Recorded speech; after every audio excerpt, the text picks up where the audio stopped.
ginagawa mo dito? Nasaan ang demonyo mong anak? Kukunin ko ang anak ko! Kukunin ka si Santino! Subukan mo! Papatayin kita! Wala kang karapatan maglugsa, Marites. Dahil matagal ka na, hindi naging nanay ni Santino! Anong sinasabi mong wala siyang karapatan? Hayop ka, Rigor! Sukdulan ka ng kahayupan! Ikaw ang pumatay sa anak ko! Pinatay mo ang anak ko! Hayop ka! Pinatay mo si Santino!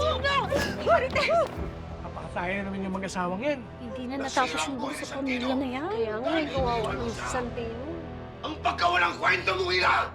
Ang pumatay sa anak ko! Alam mo, hindi totoo yan! Lumayo ako kay Santino! Nang dahil sa'yo! Pero ikaw! Ikaw ang pumatay sa anak ko! Pinatay mo ang anak ko! Dapat, Rigor, ikaw ang namatay! Dapat ikaw ang nawala! Mamatay ka na! Hayop ka! Mamatay ka na! Mamatay ka na! Baba mo yan, ikaw!